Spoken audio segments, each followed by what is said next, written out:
Hello and welcome. Hi, girls. Hey, how you Hi. doing, Sloan? Hi. Doing great. Here we are, a bellwether evening. Decision 22. All right. Or 21. Wait a minute. We're still in 21, right?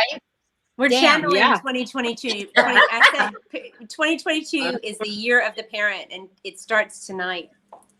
It's the year of the parent, and we are technically moms of the revolution. So I'm going to introduce all of you guys. Tiffany Justice, welcome, welcome. Moms for Liberty. All across this beautiful country. You guys, I'm telling you, we love working with Moms for Liberty here in North Carolina and all over the country as well. Good. We've got Gabriella. Gabs, I believe you're the first, are you not, the first anti-CRT lawsuit? The first CRT-related federal lawsuit in America, yes. Gabrielle Okay. Clark. Yes. Gabrielle Clark, but that's nothing, right? Deb Fellman, the reason we learn. The reason we learn. Nothing. Yeah, that's nothing. That's just something little. And of course, Nancy Anderson, No Left Turn. And we should be joined by Astra Namani and Ilana Fishbein, also from No Left Turn National, right? Mm-hmm. Any I'm minute. No Left Turn Nevada too. Yeah, good. We've got a lot of No Left Turn in the house, right? Yeah, definitely. And so I know that people all over the country, really, maybe even all over the globe. My husband's traveling in Europe. He's like, everyone's talking about this election. What's going on? I'm like, okay, yeah, because this is the deal. I mean, this is the first chance, really, that we've had a meaningful way to show that we're fighting back against critical race theory, and it's actually showing. I believe this is the election that people are going to do away with narratives. We're tired of narratives like Trump, orange man bad, right? Whoever you voted for, getting sick of hearing that, right? Getting sick of hearing that white people are racist, etc.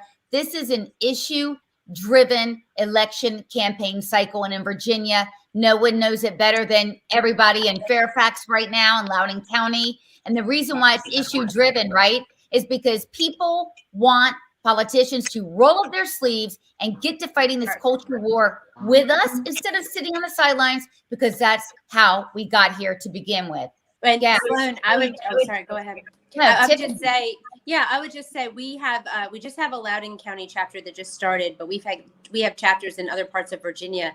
And what I've heard from the moms there is that they are just really thankful that Glenn Youngkin has focused on Virginia. Mm-hmm. There has been an enormous amount of federal all these national politicians coming into Virginia and getting involved in their state. And I think it's just shows what we've been dealing with, right, with a lot of the COVID stuff. So this really is such an interesting moment. Do we have an idea of where we are as far as has early voting numbers been released? Tell us, Sloan, where are we?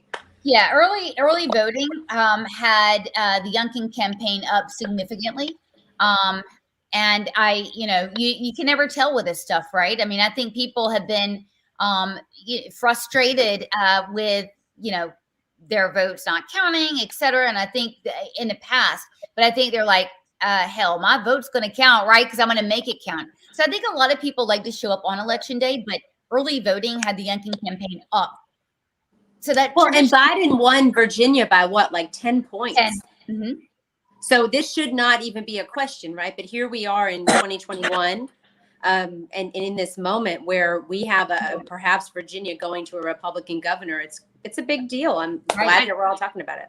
I'd like to say something about that. I mean, you just made an excellent point, Tiffany, where you said that Virginia went for Biden by 10 points. Well, Terry McAuliffe has spent the last month trying to craft a narrative. And of course, he's had the help of Randy Weingarten and other members of the teachers union, as well as national politicians, trying to craft this narrative around, Youngkin supporters being all, right-wing zealots. And then, of course, conflating that, parents, that he even said as recently as yesterday that parental rights is a racist dog whistle. Yep. And so let's remember that Virginia went for Biden. And Youngkin could have made this election about Biden if he wanted to. It's certainly ample opportunity to talk about inflation, to talk about the schools remaining closed, the collusion with the teachers unions. With that, he could have talked about all kinds of federal policies that are hurting the citizens of Virginia from the Biden administration. And as you said, he kept it local. He focused on these parents. And unlike Terry McAuliffe, he didn't throw millions of parents under the bus along with their children and ignore their concerns, belittle their concerns, accuse them of being racist, accuse them of being right wingers. There are people I know who are probably never voted Republican in their lives who are showing up to the polls today to vote for Youngkin because they're parents. And We had Gabrielle- a 90. Oh, I'm sorry. We had a 90-year-old woman. We have a lot of the moms are involved. So they've been working early polls, not with their Moms for Liberty T-shirt, just working early polls, right? And and one of the moms said there was a 90-year-old woman who said she had voted Democrat her entire life, but she heard what Terry McAuliffe said about parents, and she was done. And that is the power of moms. Yeah, I mean, Gabrielle, you know as well as I do. I mean, we're all moms. We've all been through this. You have been in a lawsuit. I've been in a lawsuit over critical race theory. So we know that when our lawmakers let us kind of twist in the wind, I mean, because there's only two ways to protect civil rights, right? Legislatively or legally. And when lawmakers just say, well, you know, I'm not going to roll up my sleeves and help you with your kitchen table issues, if you will, because you're at a kitchen table, that, I mean, that's not going to work anymore. Right, You know, Cass? I just put out a tweet today to 2 people running for governor in my state that said, if you keep on ignoring me, then you're going to lose. Because see, let me tell you something. It starts here with me, right? Because I have the civil rights case of the year. Okay? Tell us about that. Okay, and see, that's what is really crazy. Juan Williams says that's a racist dog whistle. So I'm racist. I'm black. Okay. Really? I did not know. Yeah. Don't let the sunlight fool you. It's not a thing. Okay. You know. No. So this whole thing, and I'm calling out every politician in Nevada.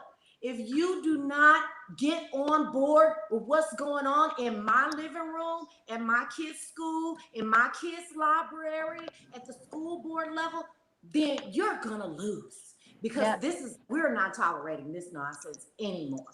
When I saw what was going on in his classrooms, when I saw that they were trying to label, force him to label his identities, just give his identities, first of all, and then attach labels to them that were absolutely discriminatory. There was no choice.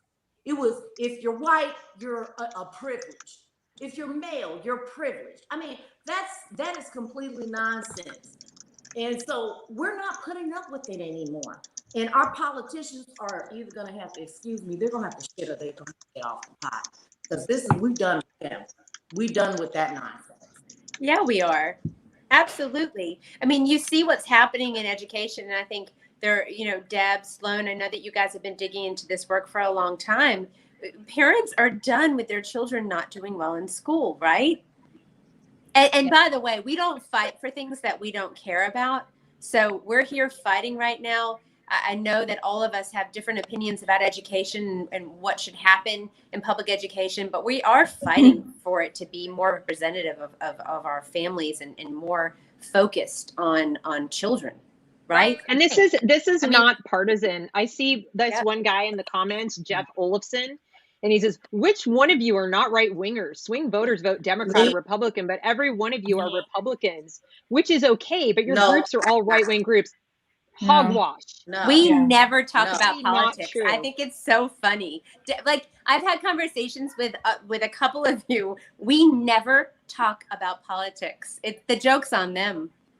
I mean, he can look me up and see that I'm a registered Republican, but I'm certainly not with the GOP on several issues. I'm not a conservative Christian. My religious views I'm going to keep them private, but they're certainly not along the lines of conservative Christian views. I have opinions on abortion that are different from that. And so this is diverse ideology but the one thing that unites us all is the protection of our kids and the desire to give the kids the advantage of an excellent education for the next generation. And that's not happening anymore. And it's been destroyed by both parties. not Yeah, not what- just the progressive Democrats. So I don't When did understand- not having child porn in the schools become a right-wing Yeah. issue? Yeah, Yeah. I'm not sure about that. I So really I would don't. like to know. I mean, I understand it's easy to say, "Oh, well, you all are right wingers, and therefore I'm going to discount your arguments," but that's not at all what this is. And This is Nancy, not- and you know what I think is always happening is that we're portrayed like I'm not a prude, right? I'm not some like conservative, like, oh, everything has to. Yeah. No, I just don't want porn in my kid's library. I don't Right. think that makes me anything other than just. But it a makes you a mom. racist. Tiffany, that does make you a racist, technically. I just wanted you to know. I Homophobic. reject that. I reject. You're almost that. as transphobic Good as to know. Max Kendi. So we have with us Good to know. Dr. Alana Fishbein. Hello, hello, with no left turn Alana. in education. Thank you and welcome. Thank you very much. I'm in a good team. We are the winning Yes. team. Absolutely. Let's hope so. Our spirit is high. Our convictions are solid. And we are on the right side of history, on the right side of our children. So they will not deter us regardless of what they're trying to do.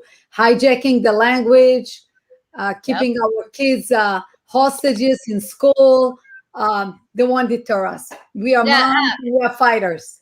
Ilana, what did you read about this? Because we're all going to hear this, right? Which of you are not right wingers? You know, Right. that's really funny that they're making it into a political, because again, they don't have really any substance. So they are labeling us because they do realize that it's not about right and left, it's about right and wrong. Love it. I asked you because I wanted you to say this because I've totally hijacked your language. Nancy can tell you I'm using that all the time. Mhm. Because That's when I we know know- from the people that join our movement, and some of them come outright and say, I'm a lefty, I'm a Democrat, I'm a registered Democrat all my life. Actually, some of our chapter heads in several states are registered Democrat, lifelong registered Democrats. So, because they do realize those are the people that are really willing to confront the reality and are really committed to fight for their children, and they're really realizing that it is what it is right and what it is wrong. And pornography, pedophilia in our classroom for starting at elementary school is wrong. Yes, thank you, Elena. Yes, Yeah, thank I you. often explain it to people. Like, I don't listen to Fox News. You know, I choose, some I don't very watch news, pundits that I period. listen to, and I go to the source when I want my information, right? Because everything's pretty much online. So you can go to the government websites, you can go to the board meeting minutes, you can read this stuff from your home and go to the source and read it or watch the video and decide for yourself. I don't need some pundit on whether it's MSNBC or Fox News or local WRAL. I don't need someone to tell me how to interpret that information. I can go and interpret that for myself. So when I look at these books, for example, I'm not really interested in what News and Observer or New York Times or Washington Post has to say about it. I look at them and I say, this makes no sense for 5-year-olds. So what we're That's talking mine. about, guys, if you're just joining us, let me catch you up. What we're talking about, Nancy, is for those of you who don't know what books we're talking about the books that were shown in Loudon, in Fairfax, in North Carolina, in Florida. They're all the same. They're books with graphic. I'm talking about graphic scenes of pedophilia. They're in at least 10 schools in North Carolina. They're all over. So when we say these books and we say hardcore pornography, we are not lying. It's completely inappropriate on its face. So And for what the I'd like people to that say about that in the books Yeah. is this. Listen, we can talk about the books. I have no idea why these books are in the libraries. They can belong in a library, but I don't know that they belong in a public school Not public library, school. right? Right. Well, and I think that's fair. And I know I've seen some cartoons. There was a cartoon about Moms for Liberty burning books. We are not book burners. We just don't want No. porn in our kids' schools. To Kill a And- Mockingbird, Tiffany. They're removing To Kill a Mockingbird. They're the book burners. Yeah, You my know, But also, I the do point not. is we have to, this is why this is important tonight. This election is important. There has to be accountability. There has been no accountability. You can remove the books. Are you removing the people that are allowing the books into the schools. Exactly. It's a systemic issue. But you know what? I would take it a little bit a step further. I do not want them in the public library in the children's section. Okay, fair Because enough. that's again one of the things that they are constantly telling us when they are dealing with any of the indoctrination material on the racial issue, on the sexuality issue, or any other subject. It's age appropriate. Who determined that a book about pedophilia is age appropriate for elementary school kids? I want to confront that person. As a social worker specialized in child neglect and abuse, I can tell you that this is inappropriate, that this is child abuse. Right. So all this mantra, we are only dealing with age appropriate material, is nonsense. And we as parents can judge what is appropriate for our kid and what is not appropriate for our kids. Well, put it this way: if they've had to hide Yeah. it, they've been lying and hiding. And Yes. when you have schools that have not for 18 months plus not allowed parents in the building, not allowed parents to see the content, people have to file FOIA requests just to get a look at the curriculum. They're told it's proprietary. They have to sign NDAs and all kinds of other garbage. Then you have to ask yourself why. This is paid for with tax dollars. And if it's so age appropriate, why is the Loudon County School Board telling parents to stop reading it aloud during a school board meeting because there are children present? That's Are there exactly really right. And this is why? this is what it's about, Deb. Tonight, I mean, this is why this is a watershed moment.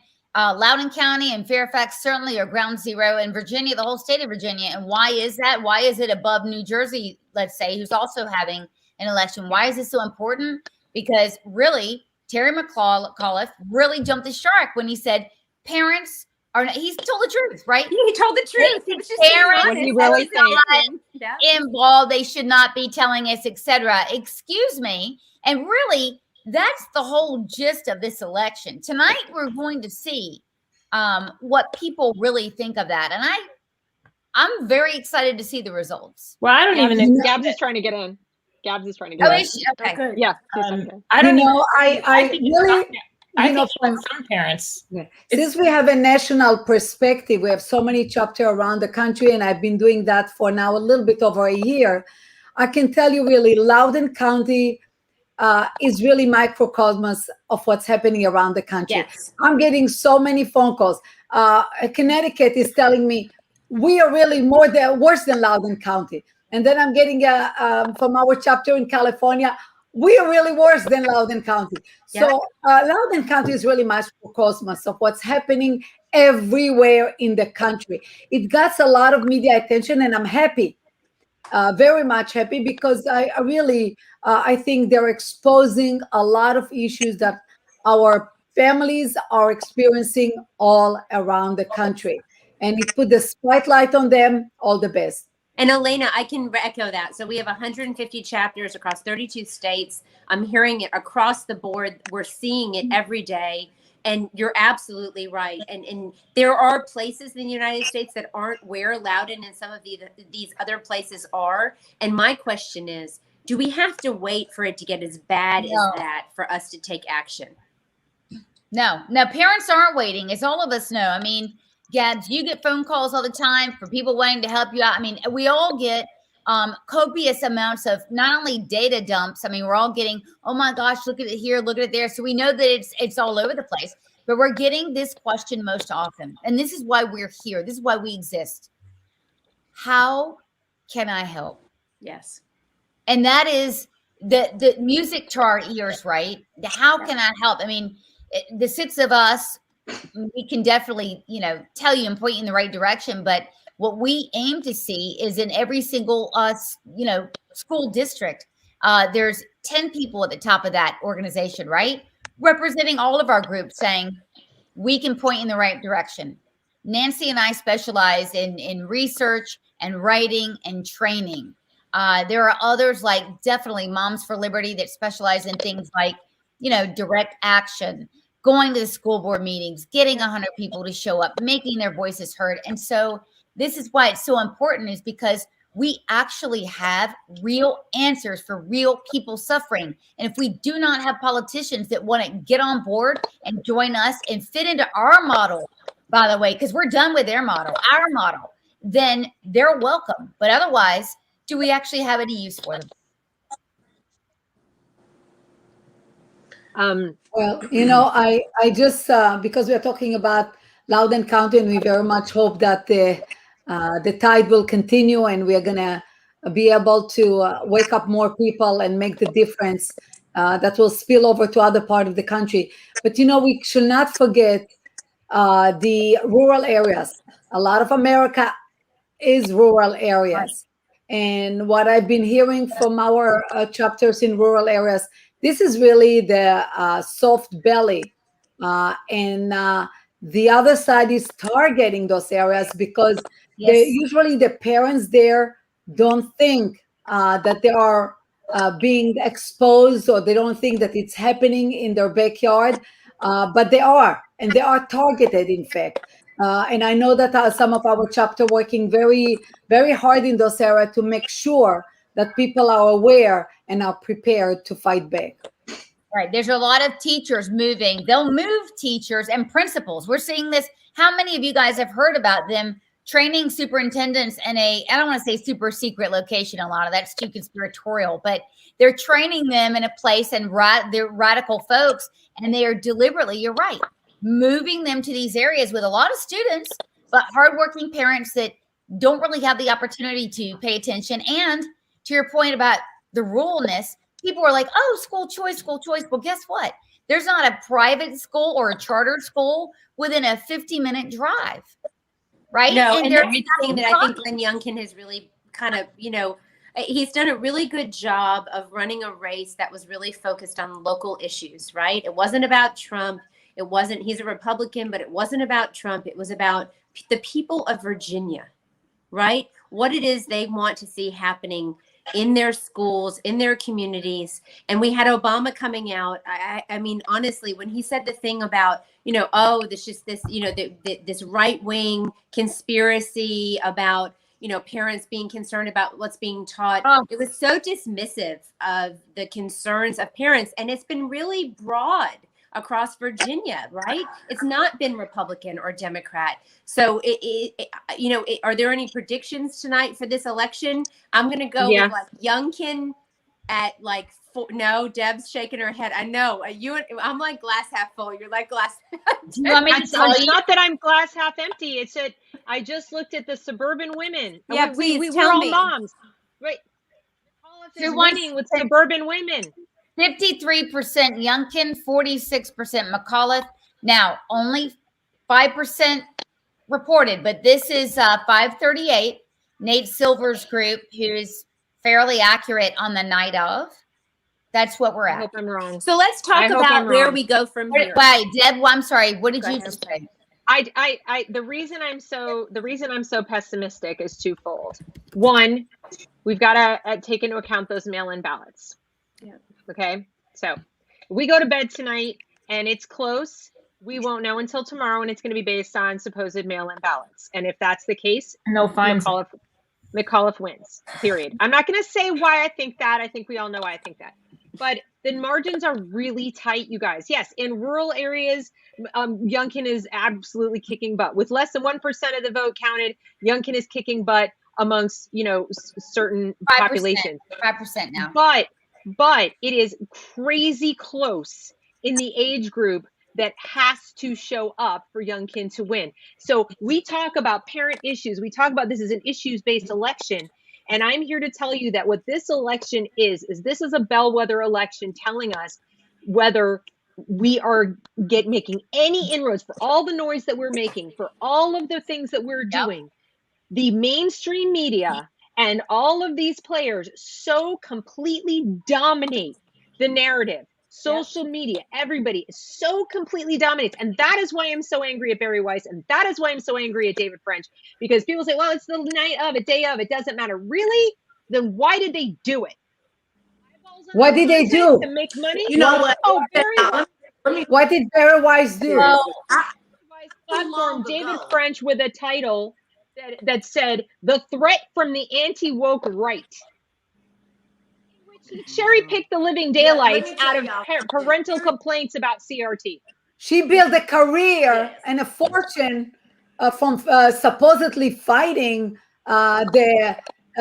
supposedly CRT. And I'm going to what bring did it she do? back to Virginia. So I want let's to get know, back. where do we go from here, Yeah. Sloan? So Well- I've read a couple different articles about if Glenn Youngkin wins, if Glenn Youngkin loses. The bottom line is that parents need to be the drivers of their children's education. We all agree on that.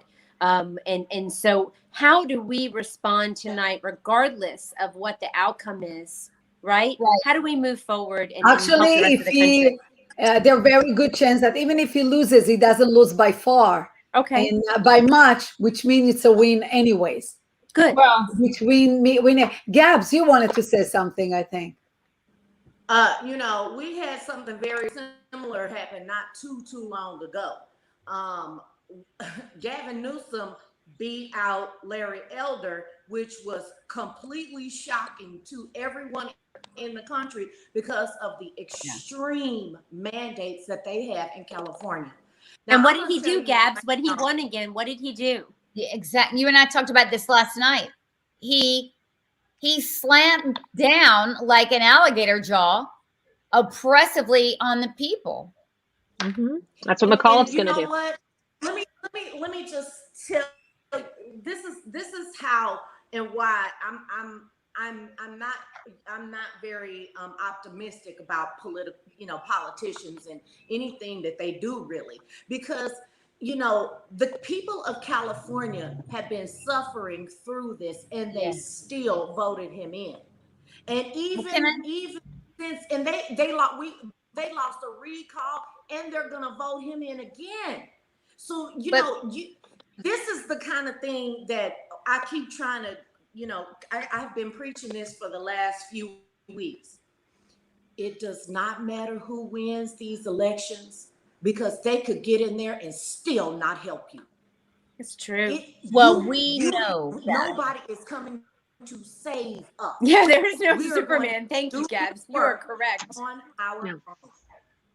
You have to be your kid's Superman. You do. Well, I just want to say this about the California situation. We need to remember two things. Number one, the recall. To actually have a recall initiative is a Herculean feat. Number two, you have to remember that copious amounts of people moved out, basically evacuated California. So the people that would actually be in a position to vote, they're all in the Carolinas, they're all maybe in Virginia, and other places. Texas. But I want to tell you that, in Virginia, we don't have that. Now, Yes. yeah. So let's be optimistic. But look, we have to condition. Look, people are, I just posted this today. I forgot the quote, but when the government is afraid of the people, you have liberty, right? And when the people are afraid of the government, you have tyranny. Politicians have not been afraid. And on either side, it's either side. We know that people vote in elected officials, and the elected officials are working with the other side, right? They're working with lobbyists and all this other stuff. We know that, our position here, we want teachers paid more. We want the bus drivers paid more, et cetera. We want less administration and we want local control, right? But there's so much BS going on and glad handing and lying. It's the arrogance, the partnership with the teachers union, which both sides do. And wait, can someone talk about that, Deb? Did they not have Randy Weingarten giving like the keynote speech last night? Yeah, they did. What? It is, but this is where I probably depart from the rest of the group here. I'm the oddball. I'm not only a black pill dispenser tonight, but I don't want the teachers paid more. I don't fetishize teachers. I don't think that teachers as a group are any more heroic than healthcare workers or whatever. We shouldn't be doing that in America. We need to stop doing that. We need to stop lionizing and making people into heroes based on a job description when the results of the job they've been doing a group is so beyond ridiculously It's abysmal. bad. It's abysmal. Okay, if we would look at the police, And I know that many people out there who are, going to be voting for McAuliffe tonight, right, will be saying, oh, disband the police, abolish the police, whatever. Okay, so that whole movement of we need police reform, the same people who say that one bad egg policeman is too many bad egg policemen, and that we need to have, the tattletale, they need to be telling on each other and getting rid of the bad eggs and the bad apples because any one sours it for everybody else. They're the same ones who go, oh, it's only a few teachers that are the problem, or it's only this is only no, zero. They have care of our children 8 hours a day, 180 days a year, or whatever it is, and they are being paid ample considering the results of their work. I agree. To private sector workers with the same level of education, would have been they fired. have benefits, pensions, etc. Fired. Do you know how hard it is to get fired if you're a unionized teacher? The only way you get fired is if the union doesn't like you.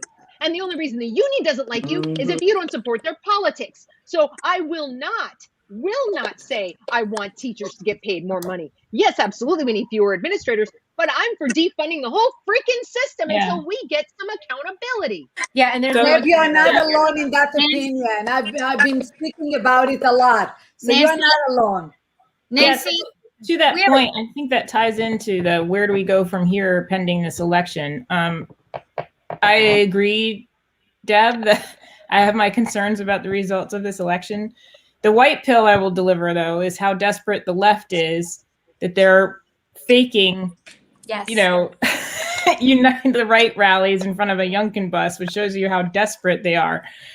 But my feeling is if McAuliffe wins, there just needs to be a mass exodus. Like the Virginians, already I think there needs to be a mass exodus. But the what if is you take your kids out, you do whatever you can to get them out and either homeschool them or get them into a trusted private setting. I agree, Deb, the whole system needs to collapse.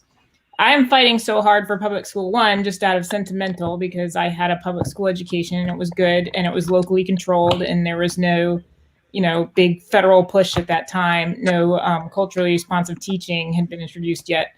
So it was free from all that. But also I feel that if we don't push back at this level at the government, they're going to come for the private schools too. They already have. It's worse in the private schools than it is. But even private schools who don't take federal money, they're going to come for them too, and they're going to do it, whether it's through health regulations or whatever else, and they're going to take over that too. So if we don't fight here now for the public school system, even though many of us feel like the kids need to come out, which I feel.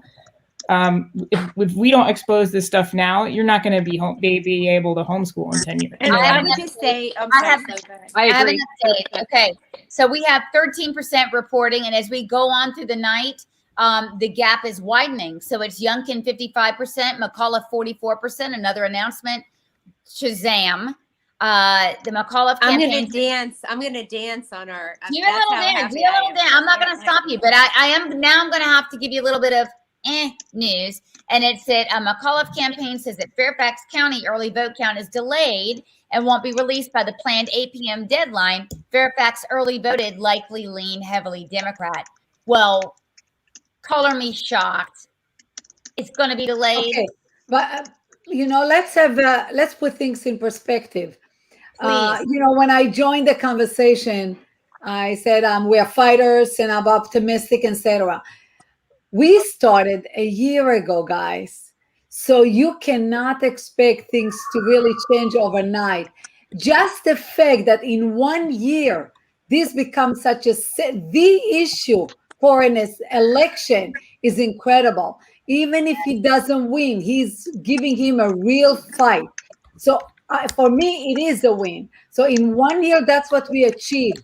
Let's learn what we can learn from that year and up the antes and fight even harder, be focused. We are working, I have here Nancy in North Carolina and Gabs in Nevada, and we have many other places. We work with school board, we work with legislation, we work with, legal aspect. So we are spread on different fronts fighting this. I'm very optimistic. If that's what we accomplish in 1 year, And when we started, we were the only one. Now I'm so happy. Mom for Liberty, Moms for America, and many, many other groups. Education First North Carolina with Sloan. So many groups and so many people coming and fighting it. That's an incredible achievement in 1 year. Can So we I talk? think we should put this in perspective. Can we talk a little bit about, since we said Youngkin's doing well because of focusing on local issues, Yeah. can we talk a little bit about school boards? Moms, if you are watching please. us right now, you can run for school board. You should run for school board, Yes. right? But let's You remember already- what school boards can and cannot do. Okay. So Okay. I advocate running for school board if you're concerned about health policy, if you're concerned about safety policy, if you're concerned about bathroom policy and things like that, and whether you mask or don't mask, or whether you have mandates, then school board is absolutely the place you need to be because they do have a say in Accountability that. too. No, I'm That's- sorry, yeah, Deb. accountability. I'm going to disagree with you. I have served as a school board member. I understand the power that school board members have.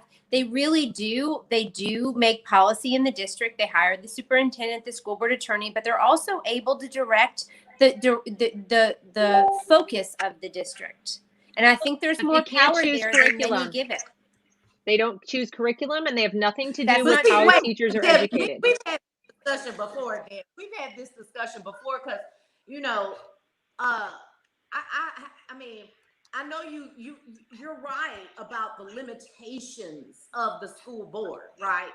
But what we're seeing is that when we petition to the school board and when we get on their nerves, they're gonna go get on somebody else's nerves. So they may not be able to just do something, right? But when we're on their nerves, they go get on somebody else's nerves. Like And I we said, can- I'm not and if we suggesting really don't can do it. to I'm make just that saying happen. understand it's not a fix. It's definitely not a quick fix. The We bigger do issue is understand it. that, The but reason we're that gonna this do it anyway. gubernatorial Help. the gubernatorial election is so important, but because the governor has a huge say in who sits on the board of education in the state. Who runs the board of education and who those people are make a humongous difference in the direction of public education in the state. Yes. Everything from how it's funded to what the curriculum is to how the teachers are educated in teacher programs in the state universities. Every single aspect of education at the state level that isn't governed by the federal dollars is determined by the governor and the board of education, and that feeds on down. So even though, yes, the school board chooses the superintendent, it is very difficult to fire a superintendent for a cause because you at the bottom don't like the curriculum that they are implementing to state standards. If it follows the state standards, the superintendent can go, I'm just doing my job. There's a limit to what I can do. So California, if New he's York, a- New Jersey. They fired Deb, our Deb. superintendent this week. They fired the 5th largest school district in the country, fired their superintendent. They sure did. They sure They did. want to get. What was the reasoning? What was their reasoning? They don't have no reason. They just don't like him because he was telling them no. So now they're gonna put somebody in who's more woke. Jeff, there's no and they national are like curriculum. even harder. No, so let's talk about That's Virginia. what- Sloan.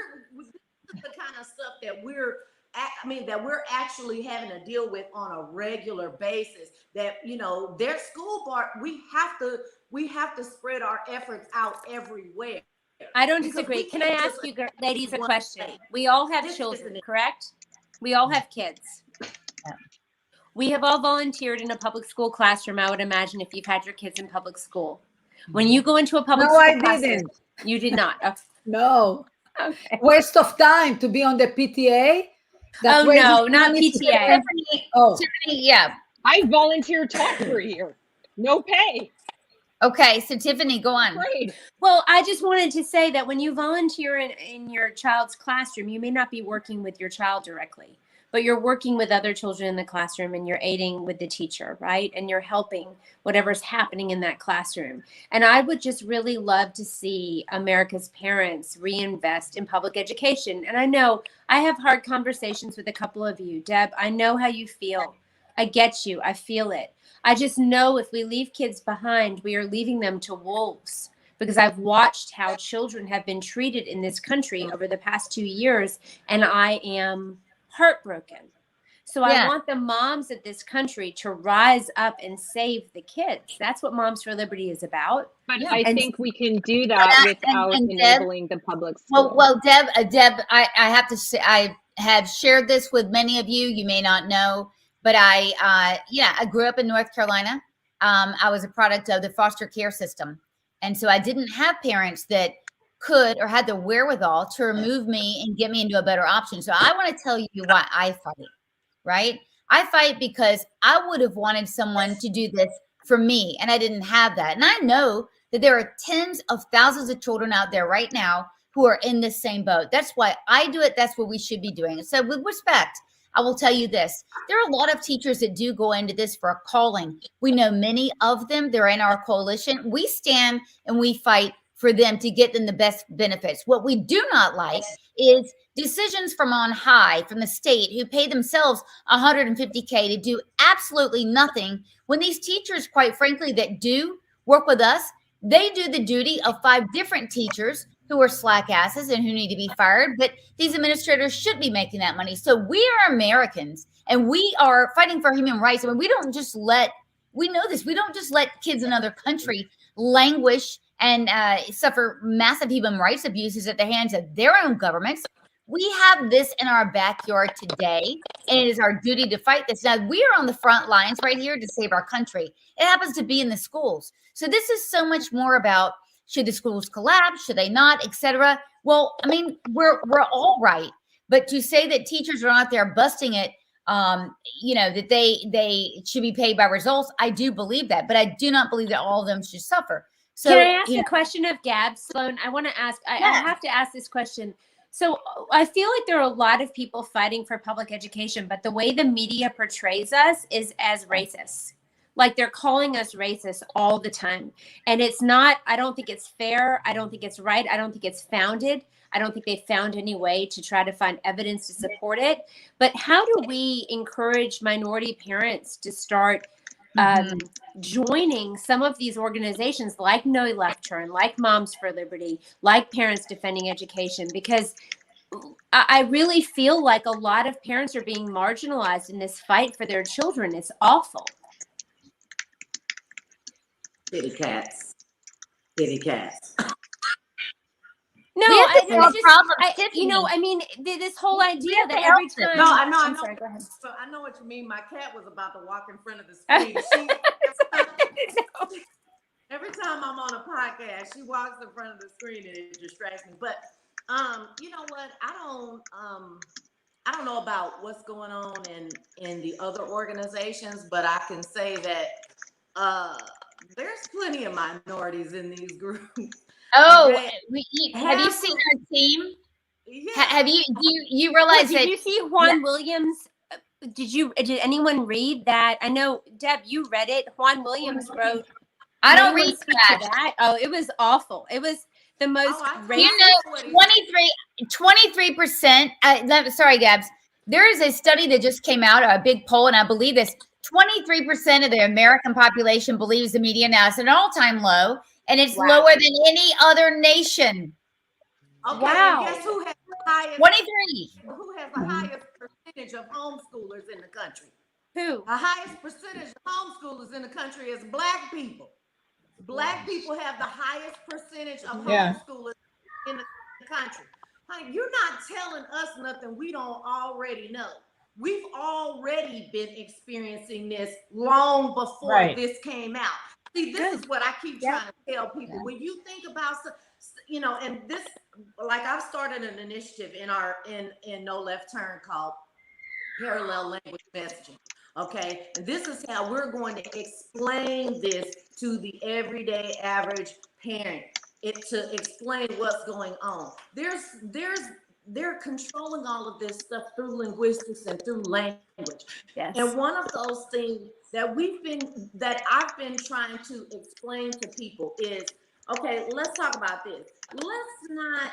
Let's not keep saying stuff like, there's no such thing as systemic racism, okay? Because we know that there is systemic racism. That's why Asian people are having such a hard time getting into college, because they systematically stop that from happening, right? So we understand that. So let's talk about it for real.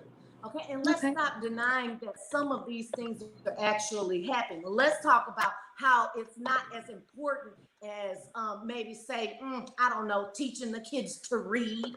You know, I mean, let's focus on, let's acknowledge that these things are happening, okay, and let's go ahead and move on from that and start talking about the real issue, okay. So when we disable them with this parallel language messaging, then you can move on to something more substantive, right?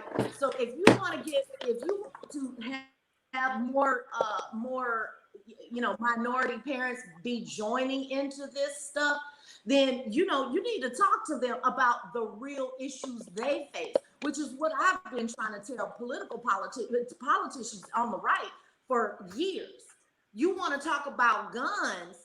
You want to talk about guns and talk about 2A to a group of minorities. They do not care about that. They want to know how they're going to afford gas every day.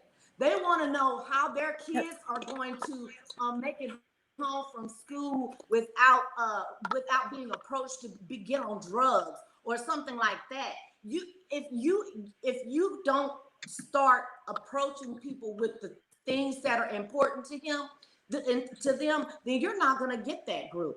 And I'm going to tell you something. I think the media. Why anybody listens to Juan Williams at all? Period. He is an elitist. He is removed from reality. He does not have anything to do with what is going on in real America with real people.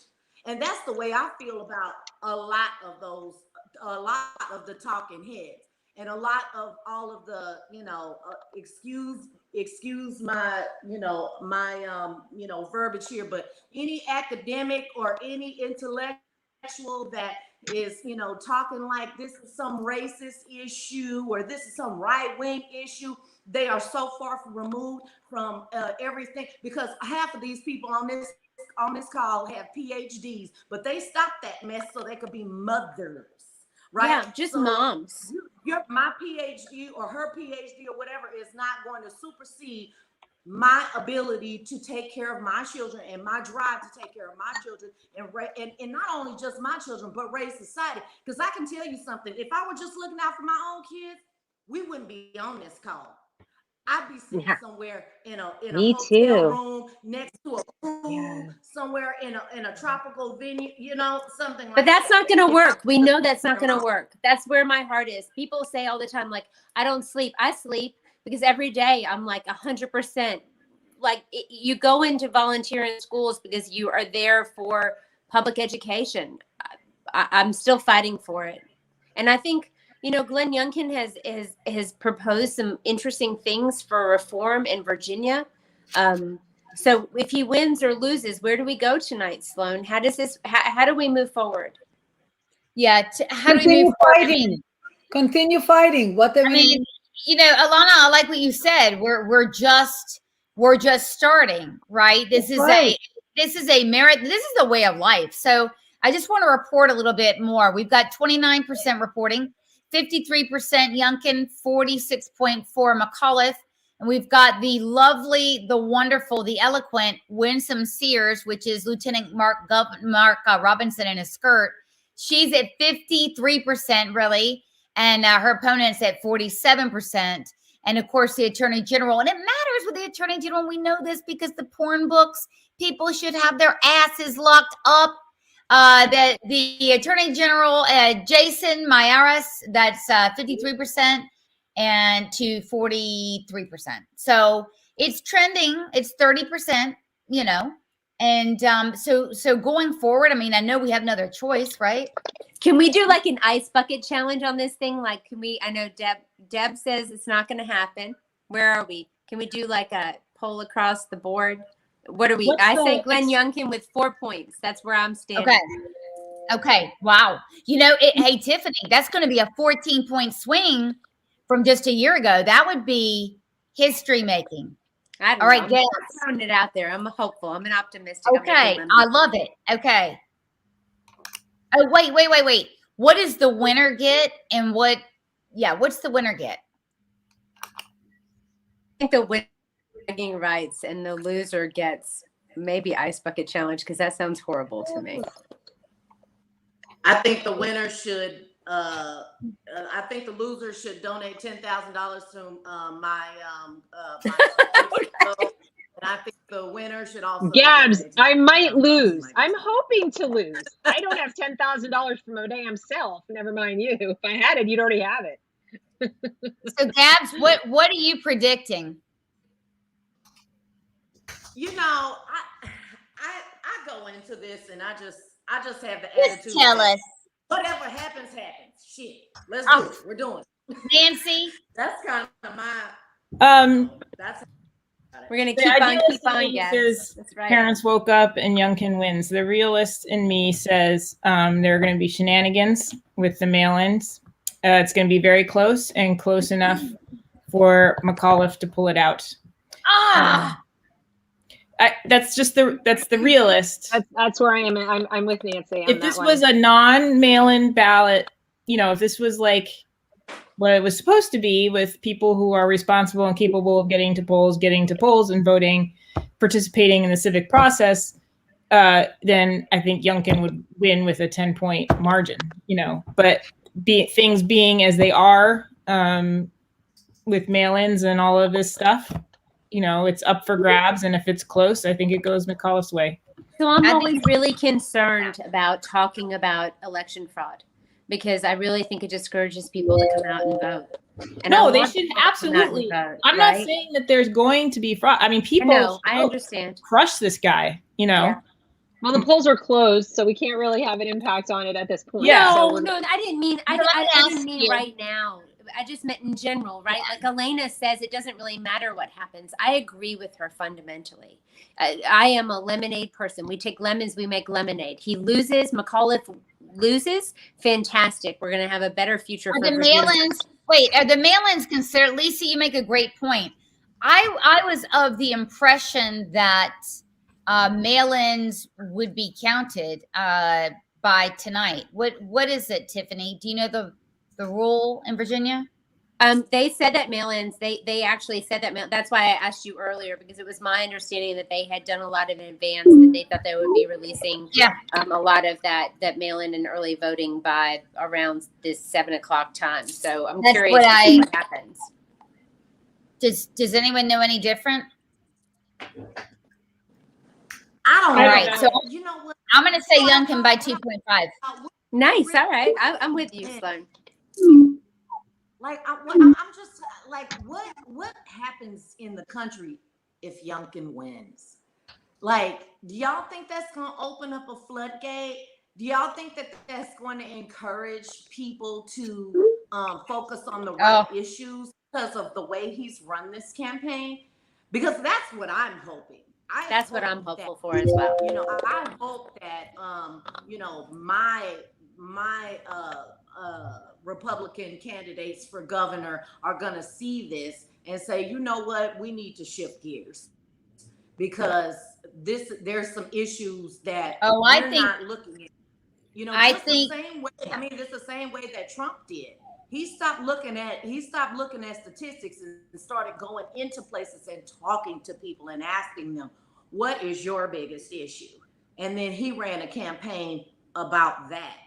And so I'm wondering if Youngkin is, if he's that kind of genius where he's like, you know what, this is the issues that are most important to Virginians, and I'm going to hit on those issues, and this is how I win. And if he does win, how is the rest of the country going to relate? You're going to take note. I mean, if he wins, I think it's very good news for midterms. So obviously, I hope to hell that I am wrong. So I will take zero pleasure in being right about this. I hope you guys can all make fun of me tomorrow. I hope that everybody can go online and be like, ha ha, look at Deb, she's so dumb. I promise you this. I will make a mea culpa video saying I was wrong. and I am so happy. You have to do it holding a tiki torch if you do it. I may have to fly up and do ice bucket challenge. Now I'll go over to her house. will- I can do it. I will I'll dump a bucket of ice water over my head. I have no problem with that. I'll be happy to be wrong. It's like Nancy said, that the optimist in me says, that Youngkin like kind of just pulls it off. The realist in me looks at the California situation a little differently. And that is to say that I think that sometimes we underestimate, because we spend so much time in our own kind of in our own world, talking about these issues, thinking about these issues. And we forget that the vast majority of people are just trying to get by and going on that hamster treadmill, and they are watching CNN and they are watching those things. And these narratives resonate because they're only getting like fleeting glimpses, and they're still, remember, it's, as Elena pointed out, we've only been at this a year, right? Which is really like a blip in time. And so they're kind of still playing catch up. So when I see numbers like, 53% of suburban women in the age group that would be parents of school-age children are still voting for McAuliffe, that tells me not that they're terrible parents. Don't not believe that they exit don't care. polls. Yeah. I'm sorry? Don't believe exit polls. No, and I understand that. What I'm saying is, given the issues that we're dealing with, even the exit polls shouldn't say that, right? So if I'm still seeing exit polls looking at that, that tells me that it's not that they're bad parents, but I'm saying that they've got other issues. There's so much going on this year, competing for people's attention. And so my black pill isn't saying parents are clueless idiots. My thing is, it's saying that like we are still playing catch up. It's great what everybody's done over the past year. We just have to keep going. So to Tiffany's point, the message, if he loses, is not, oh, well, forget about it. It doesn't matter. The message is, all right, guys, keep on keeping on, especially if he only loses by a little bit. Oh, yeah. Which if Terry McAuliffe pulls this off, shenanigans or not, it's going to be very close. That is my prediction. So if he pulls it off, it's still going to be really, really close, and close enough that theoretically you could challenge, but Youngkin probably wouldn't, etc. We already know that Elias is prepared. He's got Elias, the lawyer, waiting in the wings to challenge results. McAuliffe does. So, they're more likely to challenge a Youngkin win than the other way around. But yet, if that happens and if it's close, that tells me keep the pressure on, because we really have only been at this for a very short amount of time. I know, but we're kicking butt, Deb. Come on, Elena, right? Kicking butt. And here's the thing. Things are coming down the pike. We're not done. We've got mandates coming.